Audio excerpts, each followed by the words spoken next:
There you go. Well, welcome everybody to our Engaging Volunteers webinar. And my name is Mickey Shields with the Iowa League of Cities. I'm our Deputy Director. I want to thank you all for joining us for this webinar on a pretty important topic. And we're going to kind of give a little backdrop to everything here in a second. A couple of quick instructions though before we begin. As you heard our little Zoom friend say, we are recording this. And so our team will convert this to a recorded video and send that out to all the registrants as quickly as possible once things are ready for that. Um, we'll probably also share some resources that we have from Volunteer Iowa and the League as well on volunteer management. So that will be included in that follow-up email. So just be checking on that maybe later today, but maybe tomorrow. Kind of depends on how quickly we can turn things around. And then for any questions today, I know this is a webinar, so attendee participation is a little bit different than Zoom meetings. For those that were on as we got started, you probably heard me struggling, trying to figure out how to get people to be able to chat. But we do want to make this conversational. So for the time being, unless I can figure this out on the Zoom settings for all the attendees, please use the chat function and we'll monitor that as we go. And then I'll probably chime in, or Michelle or Amanda, you can too as panelists, to just go to the questions as they come in. But we do want all the attendees to feel free to ask their questions as we go. This is more of a kind of conversational type of webinar. We don't really have a PowerPoint to share or anything like that. But the three of us did chat before. We do have a bit of a plan. We're going to highlight the City of Cedar Falls' work on volunteer management as well as Volunteer Iowa and work they've been doing with city governments across the state to boost volunteerism.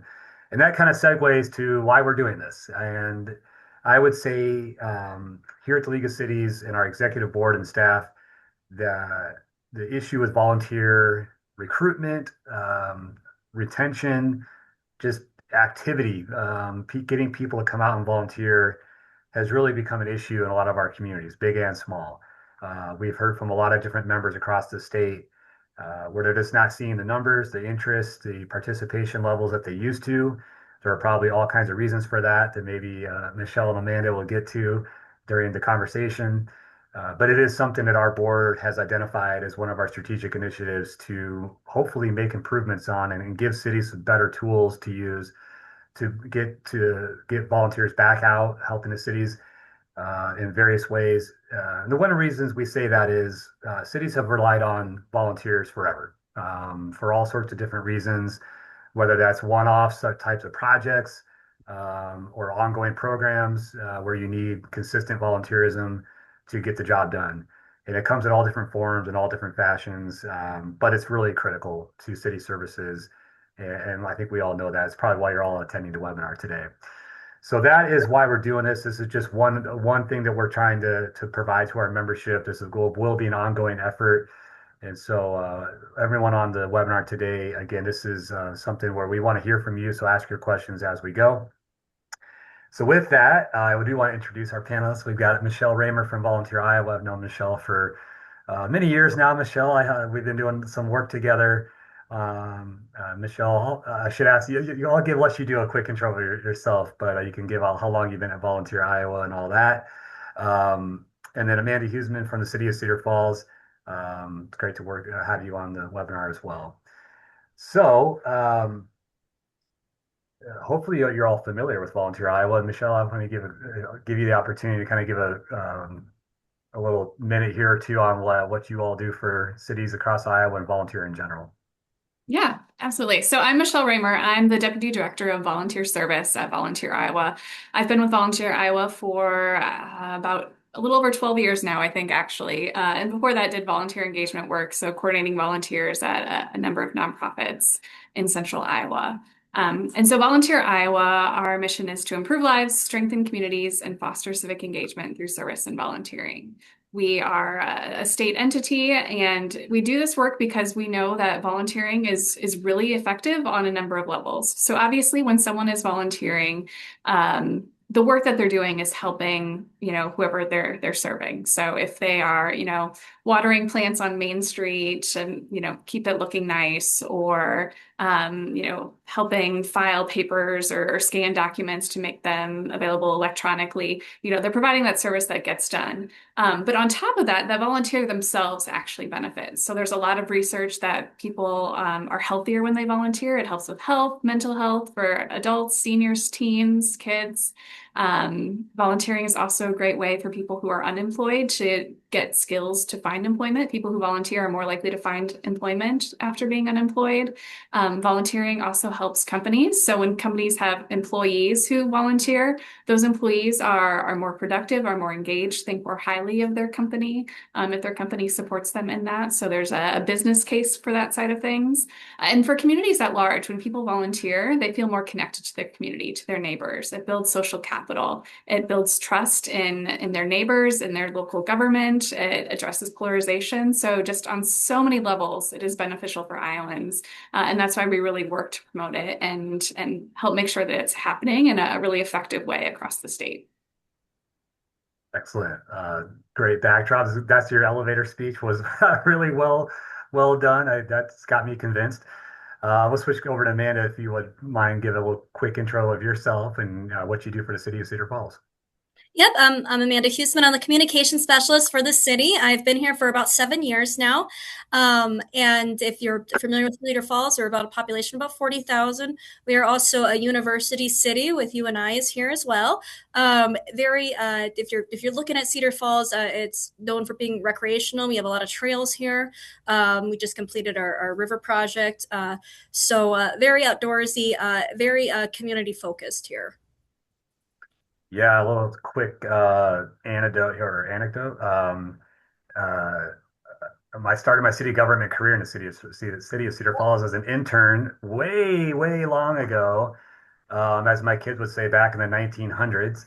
Um, yeah, and it's very recreation focused in the community of Cedar Falls, and for good reason. It's a very beautiful area, lots to do, but it takes work. It takes a lot of Mhm. investment, not just from the city, a lot of partners too. So I know that we're going to talk about some of those projects and programs that the city has led in recent years with you. And on that point, we're going to get into our kind of our first segment here. Um, and I think this is a really important way to start because when we talk to other cities about volunteer programs and some of the struggles they've been facing, one of the things that always comes up is we have competing interests. We have so many different things the city is expected to be doing, all kinds of priorities from different groups in town, different citizens, let alone the standard stuff the city has to do with maintaining roads and treating the water and public safety and all those things. Um, so why and how did Cedar Falls decide to invest time and energy into volunteer engagement? How did that become something that the city of Cedar Falls really pushed forward? Well, Volunteer Iowa came to our city leaders, so our mayor Danny Loddick, and they said, "Hey, do you want to work with us here?" And they were looking at surrounding cities too. Waterloo was in there as well. So we met with Volunteer Iowa, and they gave a presentation about volunteerism. And with Cedar Falls here, I know that with a city our size, we have volunteers. We have a lot of volunteers here that are kind of aging out too. So it's a concern of ours that they're not going to be here in the next few years. The primary volunteers we have would be at the Hearst Center for the Arts. We have some steady volunteers there. We also have them in our visitors center. And then you have we get those one-off projects in public works. Eagle Scouts will come to us to do a project there too. So Volunteer Iowa challenged us to be like, you know what, put on a volunteer event and see what happens basically. And I think the wonderful thing about working with Volunteer Iowa is it really gave us the ability to analyze how people were volunteering. I don't think it's anything we really thought of because we had our steady volunteers there. Um, so we went back and we looked at, okay, how are they even applying? And it turns out it's not really easy to volunteer and apply here. So we made, our online submission form for volunteers. Then we also revamped our website to actually put here's how you can volunteer in different city departments. And a big part of this in a city our size, especially, is that even though we may not have the need for volunteers at that current moment, we have big events. For instance, Ragbri came here last year and we needed a ton of volunteers. So what we did was we have this form and it says, indicate where you want to volunteer. An option may not be available now, like there may not be an opportunity there now, but we'll contact you in the future. So then those volunteer forms get sent to the different managers of each department to have on record. So now we have a bank of volunteers. And we saw that really as it was all really, I mean, a wonderful opportunity with Volunteer Iowa. Like I said, it really analyzed how we did it. Um, so that was a big part of it. The actual event we put on was the 9/11 5K. We realized there wasn't a lot of 9/11 memorial events around, which is crazy to me because I am a millennial, but it's really got some kind of disconnect now for the younger generations. So when we did that, we got a lot of volunteers for it. But we also found some problems too. And this really went back to what Michelle said during her presentation to us, that people want to volunteer, but they can't volunteer in the big chunks of time that they used to. So we looked at more flexible volunteer opportunities. So that's really how it started. Was Volunteer Iowa came to us, really challenged us to look at what we were doing. Well, that's a great way to bring Michelle into this conversation on what was Volunteer Iowa's role and how to like, is this something you guys do with cities when there's like something you notice like, well, we could help out here, and how does that work for both your perspective and for the city too? Yeah, so for some context, we, similarly, as you mentioned, we know that, in a lot of communities, there maybe aren't a ton of nonprofits that people can get involved with. And often it's the city that's providing a lot of the resources, that is bringing people together, hosting events. Parks and Recs, libraries are doing a lot of the things. And so just building the capacity for city governments to be able to engage their public to meet those needs, because we were hearing that those needs were growing and it didn't feel like there were always the response needed to help meet them. And so a few years ago, we piloted a city volunteer initiative and had, I think it was 9 cities in one county participate in that, where we did a series of trainings where we invited them to send a team of people, participate in some virtual trainings, then an in-person gathering all together.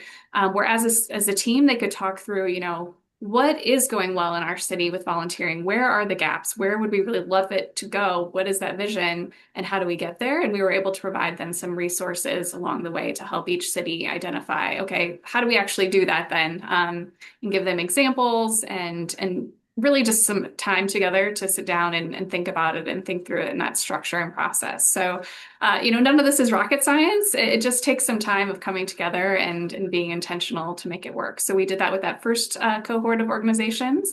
And then when we had opened it up again, there was interest from both Waterloo and Cedar Falls to participate together, which I think is also really great in that it's, the two communities who are side by side there to be able to work in concert and how they were going to engage their citizenship and volunteering. So yeah, that's something that we've offered before. We're actually having conversations with at a county level in a county in rural Iowa to talk through bringing a group of both public, city, local government organizations and nonprofits together to do a similar thing where we provide training to that kind of whole group, and also do a day of service to kind of kick things off in hopes that that will be a catalyst for further volunteering across the community. That's fantastic. And all the attendees, I hope you're making notes on how this works so you can contact Michelle. And I know we'll share resources again, and we're going to make sure Michelle's calendar gets full with cities engaging Volunteer Iowa for assistance. Switching back back to the city level, because I know a lot of the attendees are going to ask or thinking of, well, how do I convince my council that we need to get more active with this and put some resources to it? So, Amanda, internally, how did you convince the city leadership to up their game a little bit?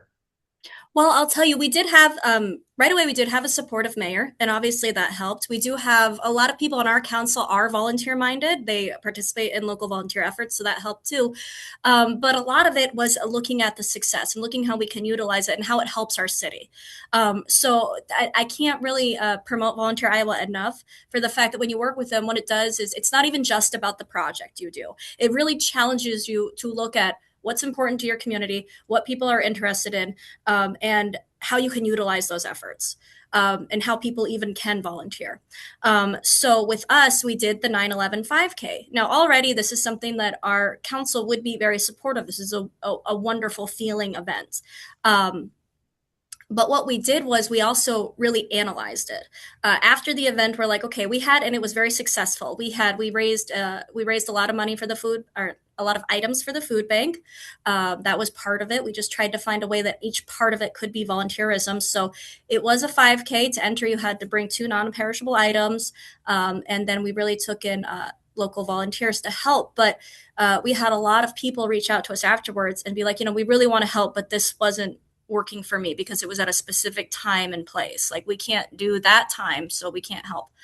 And so I just kept thinking, I'm like, we have all this goodwill. All this goodwill is coming to us, but we got to find a way to channel it. So we took that and we looked at what's important to our city, including to council, which to us, again, it goes back to recreation. It's something that's really important to our area. So we launched Adopt a Spot, which was a very flexible volunteer opportunity. People can literally adopt a local place, just like adopt a highway, a park, and be responsible as the caretaker there. They can pick up litter in that area. It's something they can do. We ask that they do it once a month, but they really do it as much as they would like. And it's really driven by them. And council loved that. It really went to their strategic plan, their plan of what they wanted for the city. And so in our first week that we launched that, we had 30 applicants. And I think it again speaks to what's important to our citizens. And right now, we're at the point where everything has been adopted. There's multiple people working at multiple locations. You need to appeal to what's important to your city, show them why it matters. PR is a huge part of this. It really is. I know that there is I've worked in social media for a long time, so I know how difficult it is. I know it can be extremely negative, but right now our local media market is shrinking greatly, so you have got to put in the work to do the PR, to promote your volunteerism, promote why it's important. We did a lot of statistics, when we're presenting to council too, like, here is how much pounds of garbage we picked up. Here is what these look like now. Here are pictures of citizens being so happy that they did this. And it's at really no cost to you. I mean, it's time invested as far as staff goes. We have to help, get people in place. We got to work with them so that they know what to do. I run points on all this stuff, but that's very minimal for what you're getting in return. And you're getting an invested citizen. I know we talked about why volunteerism is important, but one of the biggest things that I can say is it gets people invested in their community. If people are taking care of their parks, they're way less likely to vandalize them, I would assume, which is a lot of work for us. I mean, vandalization, we're trying to revamp all our parks, and it's always going to be a problem. People coming in and breaking things or defacing things. And if your community's more invested, they're less likely to hurt your city. Got a couple follow-up questions to that. So first on the 9/11 day of service or the 5K, um, sounds like great success. Is a good kind of a launching pad for folks that are on the call that are more interested in like a one-off type event like that. What were some of the lessons that you would share when you're doing like a special run or one of those just like one day event, one day volunteer opportunity? What are some of the good and the bad or lessons learned that you would want them to hear?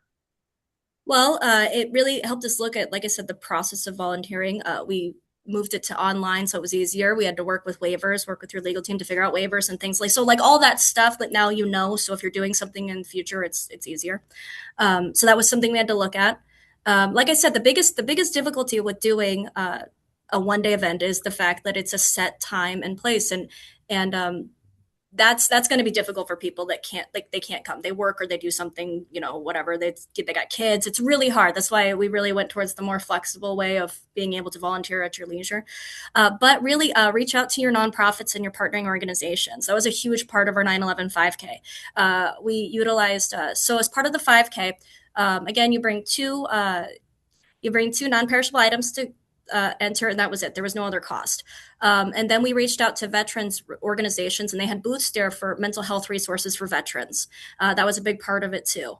And we had free will donations going to Retrieving Freedom. We had citizen volunteer groups, a lot from businesses like John Deere, VGM, these big businesses that already do volunteerism, and that's something that their employees get paid time off for that. So reaching out to your existing organizations, your existing businesses where you know that volunteerism is big there and being like, hey, here's this opportunity to do it. So knowing your community, knowing the resources, and really every opportunity you can, like even just the entry fee of being items for the food bank, that's a big volunteerism right there. We had donations from a lot of groups, including Code for Public Safety, who donated these medals. They were very nice medals for everyone. They donated 100 of them. So there's more. I think there's more help than people think. Like reaching out to what we have, these nonprofit groups, these businesses and stuff that are already it's some legwork and everything, but you can make some really good connections. And now we're at the point where we would like to continue the 5K, but it's a lot of work, obviously, and we're needing to pass this off into a citizen group. So reaching out to these businesses like John Deere, who indicated, yes, we want to help take this on. So forming those relationships is really the key. Yeah, Yeah, absolutely. and I would maybe jump in and add, days of service, like a big event can be a really great, I think they mentioned before, like a catalyst to get people involved. It's also nice because it's that easy entry point that if someone hasn't volunteered for the city before, it's an easy way to know, like, hey, I can go with some friends, we can check it out and see what it's like. So you want to make sure it goes well, so that way they have a good experience and want to come back. But it can be that nice entry point that they do it once. And I think, as Amanda mentioned, then people were like, yeah, I would love to stay involved or do something more. And so then they were interested and they adapt a spot, which is also flexible, but a little bit more engagement. And so if you create those entry points that are easy, start to get people involved. They see themselves as a volunteer. They see themselves as part of the community. And then you have this group of people that, oh, actually, now we have this other role that maybe requires a little bit more involvement or dedication.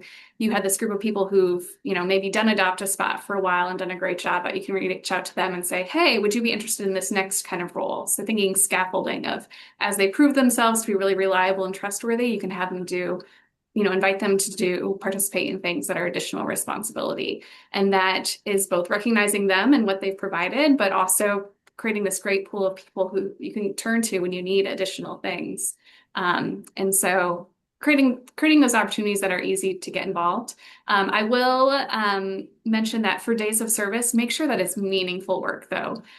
People are volunteering because they want to help. And so if they show up and they feel like their time wasn't used, that they really didn't need to be there, then they might actually get discouraged and think, not only am I'm not going to volunteer for the city, like apparently volunteering is not my thing. I just don't really want to do it. And so that's something we stress, is that making sure that you're providing a really meaningful opportunity where what they're doing is helping. So that way they want to come back. And they're not scared off from volunteering with you, and they're not scared off from volunteering with everybody else either, that it's something that creates more volunteering and doesn't hinder it. And make Yep. sure it's meaningful for you too. You don't want to plan a big thing that's a lot of work and doesn't actually help you in any of your goals. Make sure it's helping you and what you want for your city as well. Yeah. And I was going to say, we worked with, so as part of these case studies we worked with Friends of the Family. And I know that was something that they had mentioned a lot too, about how they ended up, a big thing for them was treating their volunteers like employees, that expectation from them, giving them that responsibility. Absolutely. Yeah, you really, I mean, that's part of the magic to it, I suppose, is when it's a good experience.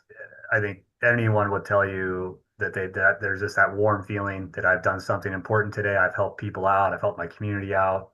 That's the I was gonna say addiction. I guess a good addiction. You Yes. want people to you want them to want that feeling over and over again, and so they come back and do other things and stay consistent as a volunteer for the community. We did have a question here that I was actually curious too. So thank you, Travis, for sending this in. You talked about partnering with other organizations, which of course is absolutely critical. But he does raise a good question in terms of concerns over like a one-off type of event, or organization for that matter being chosen over another. And as a city, you have to be careful. City government, of course, you have to be careful not picking winners or losers, or however you want to frame it. How do you make sure you kind of keep things balanced across the community? Uh, we opened it up to everybody. And again, it is some work. We really said anybody that wants to help can. I mean, we did not pick anybody over the other. The nice thing is when you do narrow it down to certain things, it will naturally be appealing towards more organizations than others. Do you know what I mean? Like 9/11, obviously we had our veterans organizations, mental health advocates and stuff. So those are the ones that naturally want to. VGM, for example, would jump on that because they also really value that they're a big supporter of like retrieving freedom, which is they train service dogs for veterans. So we did open it. We never said no to anybody. And again, like there is some work involved in that. It was a lot of coordination, and there we had about 14 booths for veterans that we had to organize.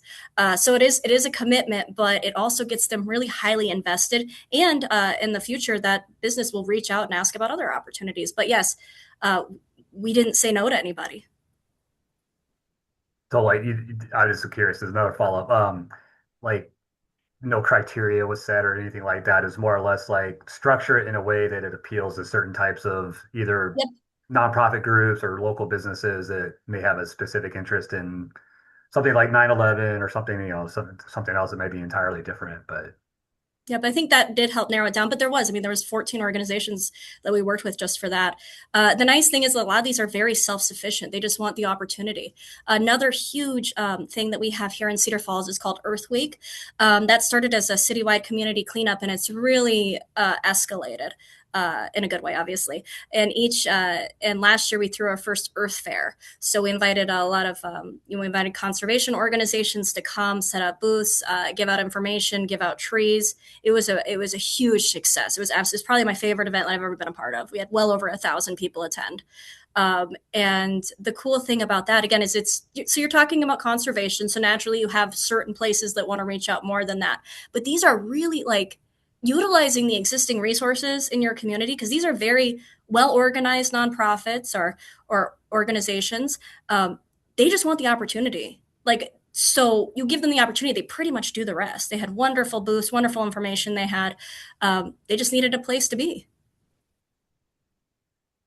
I wanted another follow-up on the adopt a spot, the more flex model, because this is a little bit new to me, to be honest. And I'm curious on both Michelle and Amanda, your thoughts on this. And first of all, I guess Amanda or Michelle, I should say, like kind of this on the structure of that, where the concept came from on this more flex thing, and then how does that work? And that's probably something more for Amanda. Like, so I guess I'll start with Michelle. Like this, where did this concept come from, and like how does it work in terms of just being more flexible with volunteers?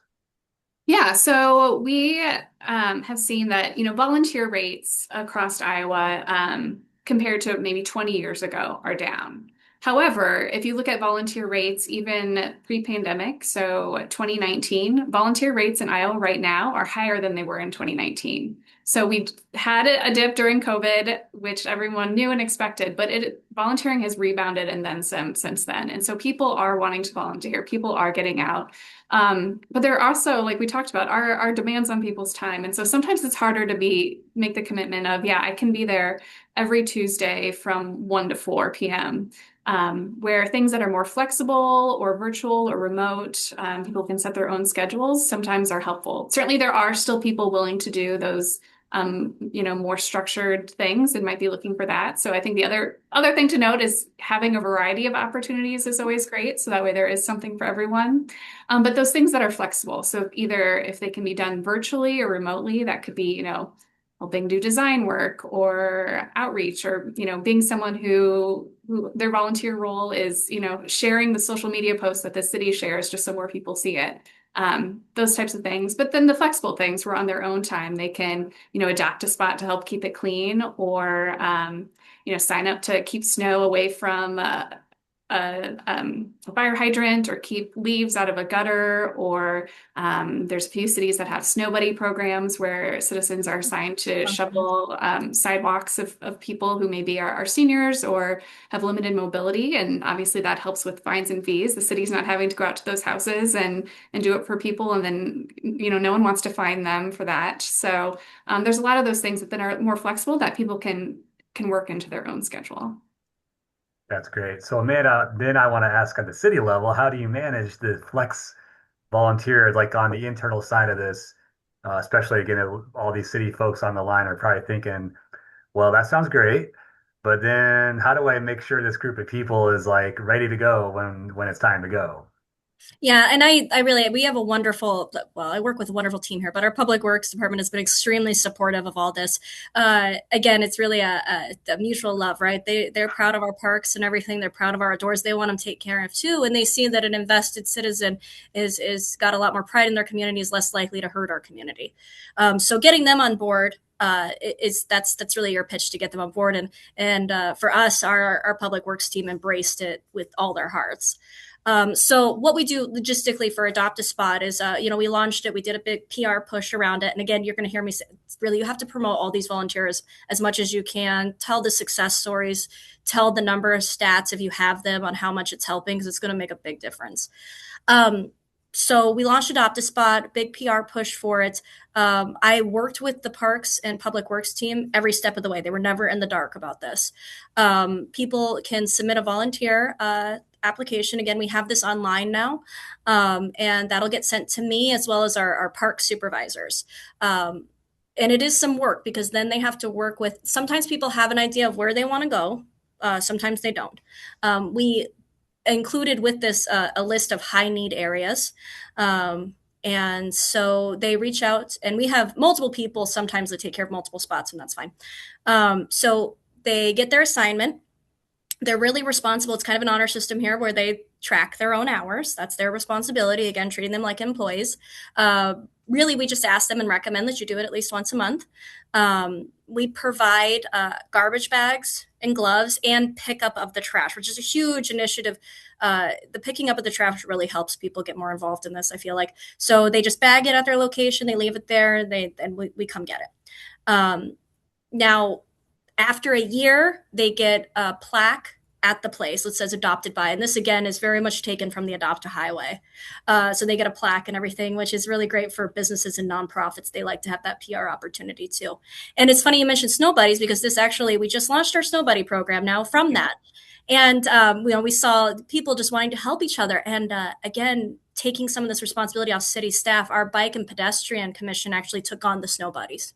So that's something that they're doing. Great way to utilize what they already do. And they came to us and said, yes, we would love to do this.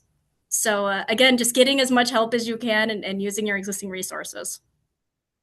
Sounds great. I wanted to shift gears. So some of the infrastructure, because this is probably get into like really the heart of what city officials are thinking about. How do we get this organized and started?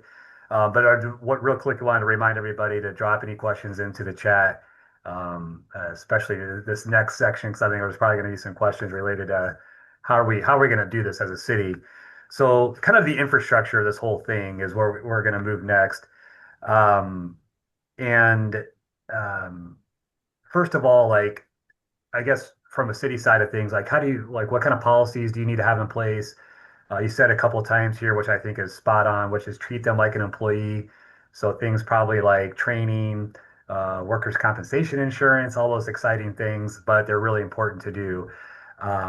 So just kind of like how do you build a solid infrastructure, and what are those like boring but important things that cities really need to have in place to make sure that they have a successful program, whether it's a one-off type of volunteer project or day or an ongoing effort where you're going to have continuous volunteers coming in. And Michelle, I'll probably start kick that one to you to begin with. The really Sure. fun stuff. Yeah, yeah. So, oftentimes we do talk to organizations about thinking about employees or your paid and unpaid staff. And so, in a lot of ways, there's a lot of similarities. So, a lot of the challenges and things that could go wrong with a volunteer of, they don't show up, they don't do their job well, they might get hurt. Those things also can happen with staff. Those all of those things staff can not show up to their job or not do a good job. And so having the similar policies in place, and often it's easiest to start with your employee policies and say, okay, which of this makes sense for volunteers? And then we just have it be the exact same policy so we're consistent. And so you can have things like if volunteers are not showing up, you can fire a volunteer if they're not working appropriately. Just like you would staff, you'd probably first talk to them, see if there are barriers and try to address them and then let them go from their role. So having those policies in place, which usually is just taking what you already have and making see what fits for volunteers or what needs to be modified. Insurance, just checking with your insurance provider to make sure that volunteers are covered if an incident happens. I see a question in the chat about background checks. And so Volunteer Iowa, we have a safer practices guide that helps people think about, what sort of background check or what sort of screening might be appropriate for each role. And it really depends on the role. So if someone is coming and, they're just going to be, adapting a spot, picking up trash, they don't have access to vulnerable populations, certainly you want to make sure you're getting some basic information about who they are, their contact information, maybe an emergency contact in case something happens. But you don't need to do 3 reference checks and do FBI fingerprint checks on that person. However, if someone is going to have more sensitive information, if they're going to be working directly with vulnerable populations, if they're going to have access to confidential information, then you might want to do a screening. Sometimes it comes up, people are like, oh, well, volunteer can never have access to data or confidential information. Volunteers work in like hospital settings, but you can do the same sort of trainings on confidentiality expectations and things like that to make sure. So basically what I'm saying is you want your volunteer to be qualified for the job they're doing, screened to the level that's appropriate for the amount of risk that there is, trained to make sure that they're doing it how you would expect, and then providing them supervision. So checking in, addressing problems when they come up, and thanking them when things are going well. Right. And I said workers' comp. I should have said liability for it. Sorry, Yeah. folks. You don't want to put extra liability on your workers' comp providers out there. Um, and Amanda, you've also mentioned, and I think this is a key component as well for cities to think about what if they're kind of getting started or rebooting a volunteer program, what the city's going to be engaged with or manage. And you said a couple times like, we provided the shovels or we provided sort of the framework. So what does that look like in terms of like the city's budget and staff resources, making sure that obviously you need to recruit people into volunteer. You got to set up the program or the day for success. But then there's probably some, nuts and bolts that the city's really got to take care of with like, again, like supplies, equipment, maybe even food. Like, how does that look for you guys?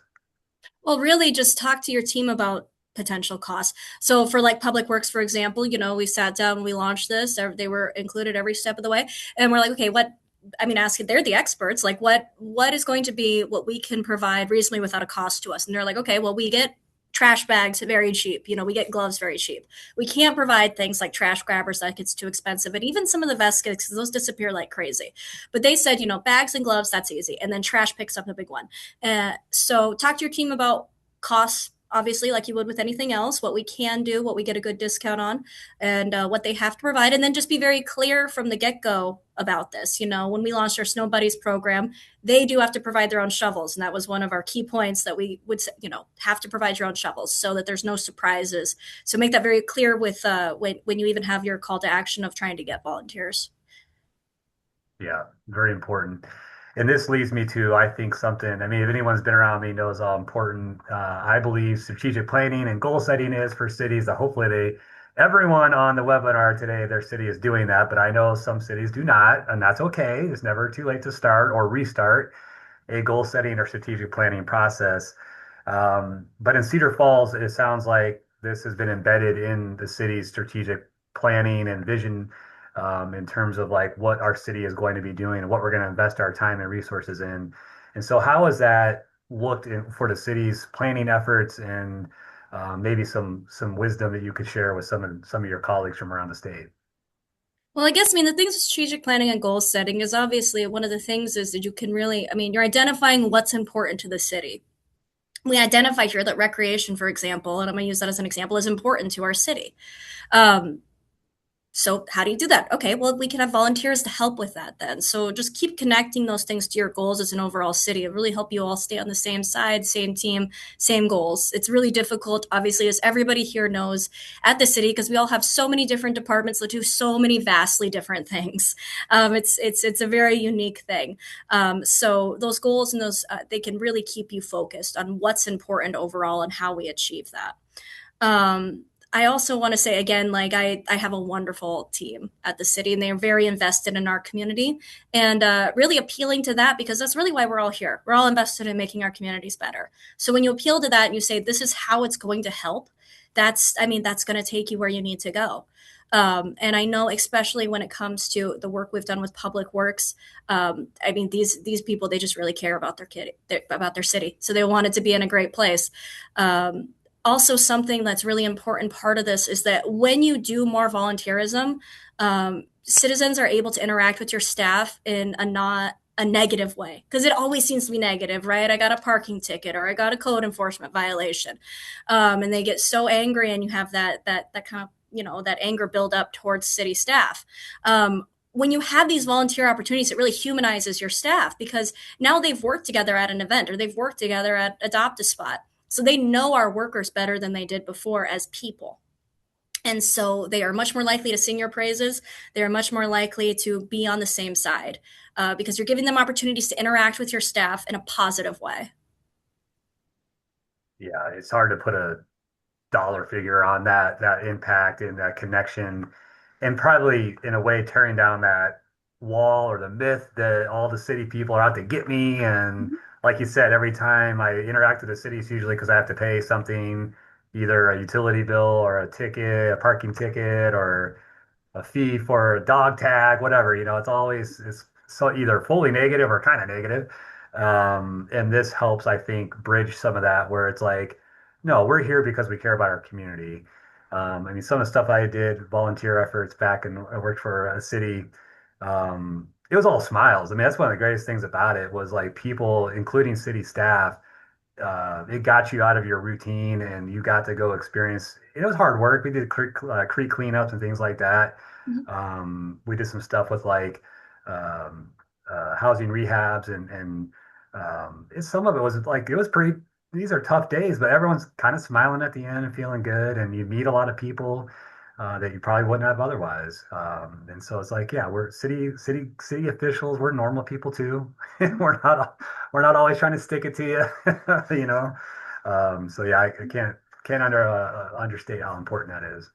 Well, I interviewed and when you're talking about the logistics of this too, it is important. So I'm the communication specialist, but I work a lot with our community relations, and I really oversee our volunteer. Like, for instance, with Adopt a Step and stuff, obviously logistics this gets sent to our parks team, but I'm a part of that too. So it's kind of having a linchpin in all these opportunities to make sure that everyone's kind of all on the same side, and that's good for your staff too, because then they also have me as a resource as well. So really working together, but maybe finding a person that can be that uh, I think would be very helpful. Otherwise, you're kind of all off in your own different directions.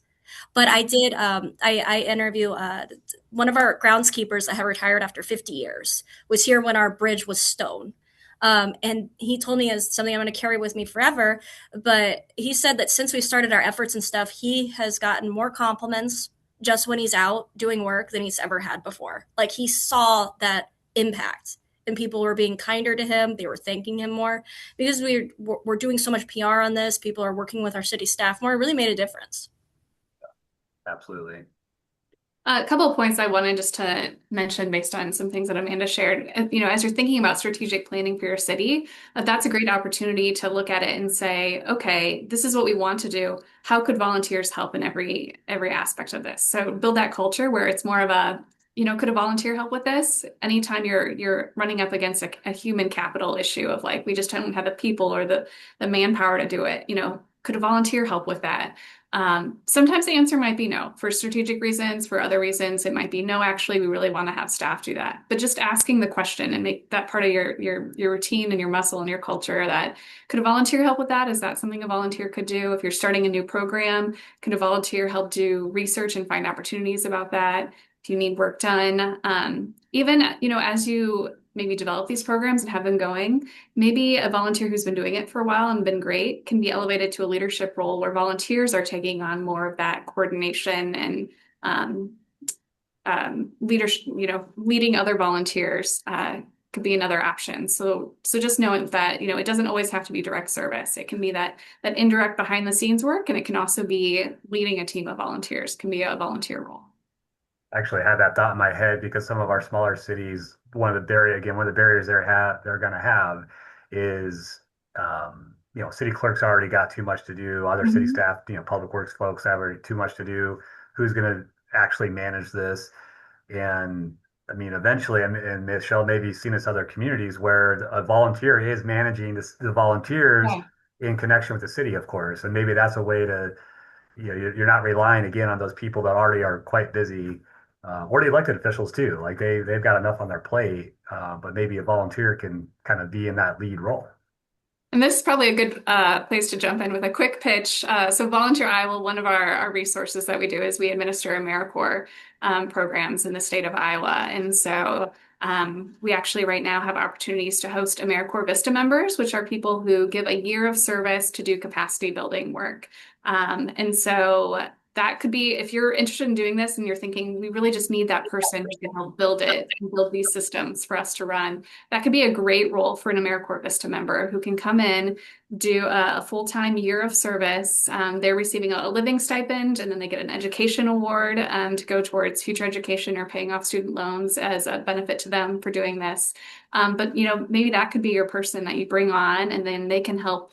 Develop your application form, take a look at the policies, meet with different departments and identify some roles and bring people together that because I'm sure there's already so much volunteering happening in your city that people don't always know all the different things happening. That could be your person to come together and really launch it. So that can be something we share out in the resources too. But AmeriCorps Vista is a great opportunity for one of those projects to just get something started.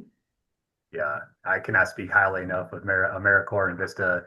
If anyone is unfamiliar with that program, it's a national level program. I'm sure Michelle can explain much more in detail on how maybe your city could get engaged and even bring somebody out like that. But again, cannot speak highly enough of that program and the impact it has at the community level. Um, Real quick, I yeah, want to yeah. say too, if you are worried about how much work it's going to be as a city, I understand. Really, a big goal of ours is to try to make it as a to shift the weight off of city staff as much as possible so that city is more and really we're more of a supporting role. Like I said, we can pick up the trash or we can do this, but they're the ones in charge of having to actually go out there. And one we had that was extremely successful, and it's my favorite story in the world, and I'll keep it really short. But we had a 16-year-old student, Cedar Falls High School student, that came to us, and she said, "I'm really concerned about the declining monarch butterfly population." She's like, "This is a concern of mine." And so she worked with our parks team to put in more pollinator gardens throughout the city. And she started at 16 her own nonprofit. And she gathered up all these students from her school to come do this. And it was a huge, wonderful, diverse group of students that were very invested in it. So we provided the seeds. We came out and helped with the planting. We gave them instructions on how to do it, but they really took that off on themselves. And again, I made that a real focus during one of our Earth Weeks, and I did as much PR as I could for this with her mom's permission, of course. But she did a ton of interviews, and she was this really wonderful story that we promoted just the heck out of. And she actually got a Congressional Youth Medal. She was the first student in Cedar Falls High School history to ever get one. She's going to Brown now. And something that was really cool is that there were students, first grade students at the elementary schools that saw her in our PR push. And so they formed their own group called the Butterfly Girls. And they put in a pollinator garden at their elementary school. And I told Nadia, who was the student, I'm like, you see, I couldn't have connected them in that way. Like, I couldn't have been that person. Like, they saw a really cool young student.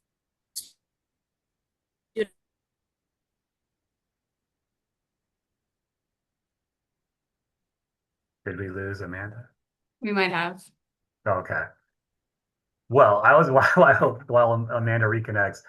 Um, that's like an incredibly impactful story, and I was not doing that when I was 16 years old. So I tip my cap to that student. That is just truly amazing. Um, and while we wait for Amanda to get back, I did want to like the last segment here, Michelle, and this is something that I know is super important, which is evaluating the program, evaluating the city's impact budget, whatever you name. So how do I'm sorry, Amanda, you're back now, but sorry. Yeah, I sorry, was just saying, I came back. Sorry about that. yeah, you're all good. I kind of made a joke like I was not doing that when I was 16 years old, and that is like No, incredibly she's absolutely amazing. And then they actually, so those young students, those first graders got I forget the official name, but they got a state volunteer award too. like these Wow, first graders did. that's so cool. I mean, they're going to remember that for the rest of their lives and their family. And so Yeah. that's the other thing that like you guys when we started out, like once you kind of get that bug planted, in a good way, like people come back and come back and come back, and that's a big part of this. And so we're going to switch our last little segment here on the evaluation. How do cities, or how should cities make sure that they're also evaluating all the things that is going on, and whether that's just budgetary type stuff, but also like program effectiveness. So Michelle, if you have any tips for cities and make sure that this is worth your while, and maybe as you evaluate, there's ways to improve too. Yeah. So, I mean, one, thinking about your metrics of what you hope to get out of the program. Are your goals being met? Is the work being done to the level that you would want it to be done? So it could be talking with staff to see like, is this been helpful for them or have there been problems? And if there have been problems, are those things that you can fix? But then also talking to the volunteers. If the volunteers are continuing to do it, that's in itself a good sign. If they are quitting, something's not working well. So those are things that you can measure without having to measure, basically.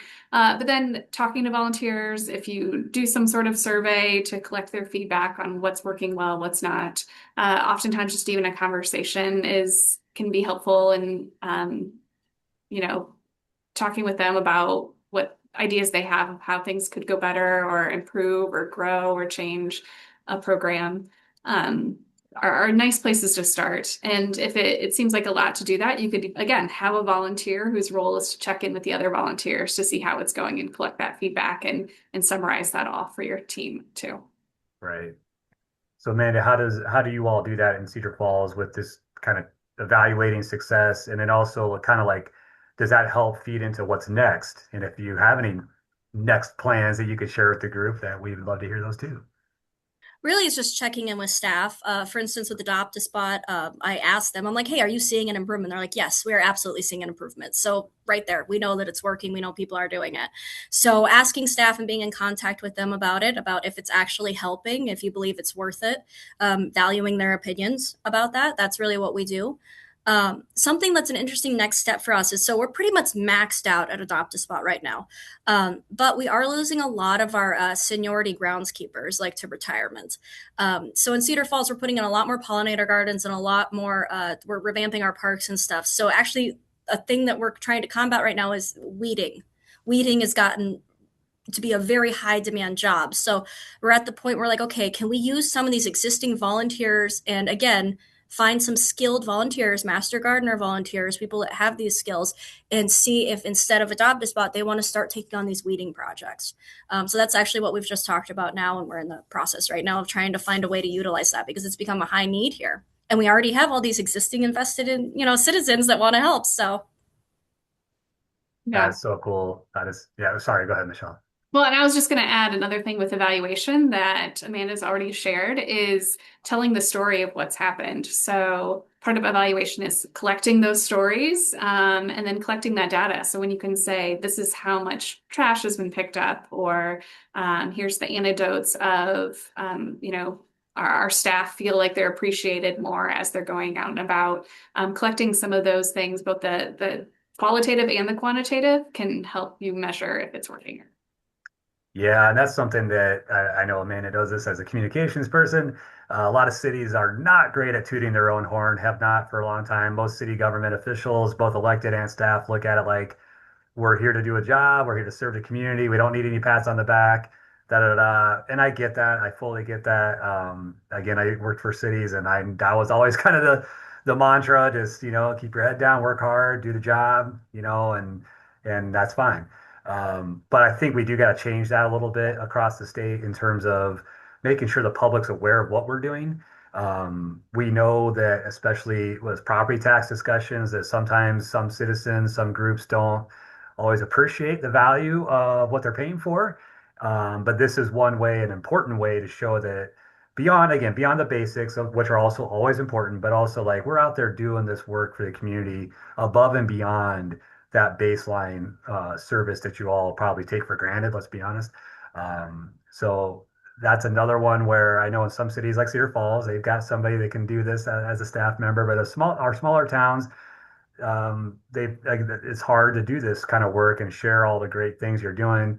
But goes back to maybe you have a volunteer in town that's really good at social media, has a communications background, and maybe they're the person you can work with, collaborate with, to get your story out. And I'm sure, man, you've got probably a lot of photos and social media stuff that you guys have done. Yes, if anybody ever wants to reach out, obviously, you totally. I mean, I'm always welcome to that.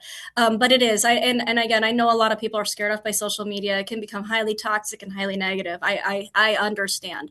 But when you're showcasing where property taxes are going, you're telling people, hey, you're not just paying taxes; they're going nowhere. Like this is an investment in your community, and volunteerism and making it better is a big way to do that. So yeah, it's not always fun, but the PR aspect of it is extremely important. It really is. You got to reward your folks and you got to make sure the public's aware. And as we close out here, so we just got a couple of minutes left, I wanted to ask you guys about resources. And real quick for the attendees, if you have any questions, now is the time. Don't be bashful.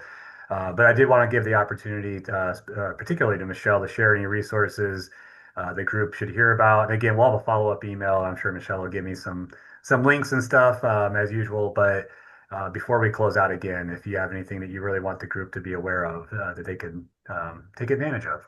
Yeah, so we partner with the Volunteer Centers of Iowa to do a webinar series at 6 sessions that covers kind of the basics of volunteer engagement. So how to, plan for your program, how to write position descriptions, how to create the trainings and orientations, how to supervise people and train staff to supervise volunteers, and how to evaluate. So that actually is kicking off today, but the first session is recorded. So if you are interested in diving in, doing more, I'll share that information out. We also, Volunteer Iowa hosts a website, we call it Get Connected, where organizations, including cities, can post your volunteer opportunities. So you're able to post them on there at no cost, and then people from across your community, across the state, can go on there and look and find those opportunities. So it's great if you want to host a day of service and post all the things you have on there. You can do that. Or if you're looking for something that is something that can be done remotely or virtually, that's a good way to bring in the skill sets of people from across the state. So you might have someone who feels connected to your community because they grew up there, but they don't live there anymore and they'd still like to help out. And they see, oh, you're looking for someone to, help with creating graphics for social media or doing something like that that they can do remotely. You might be able to find more people that way. So our website's completely free to share those opportunities and we promote them across the state. We can even work with you too to create a link that has a filtered search for just things in your community. If you just want to promote volunteerism in your community and work to have nonprofits post on there and have a spot you can point to that this is one place to find where to volunteer in our city, we can work with you to set that up as well. I mentioned AmeriCorps Vista. Definitely reach out if you are interested in hosting an AmeriCorps member to support city work. We have lots of trainings and resources, engaging volunteers in times of disaster, how to do that, youth mentoring programs, service learning, creating youth advisory boards and youth service. So really anything volunteering, definitely reach out and we're happy to talk with you and point you in the right direction. Yeah, and to underscore all of that is for all the attendees, don't feel alone. Yeah, there is people who want to help, whether it's Michelle and Volunteer Iowa, your fellow colleagues like Amanda in Cedar Falls, obviously everyone here at the league. It is difficult to get these things going and make them kind of self-sufficient. We know that, but there are ways to do it, and there's a lot of people who want to help you. So never be afraid to reach out. I think we're going to close things out. I want to thank all the attendees for joining today. Definitely want to thank Amanda and Michelle for lending their time and their wisdom on this important topic. We will follow up again with an email recording and some other resources that should help you out. And again, don't be bashful. Let us know if you have any questions or anything we can do to help. But we will end this webinar now. And again, thank you all. Have a great rest of your day. Thank you. Thank you.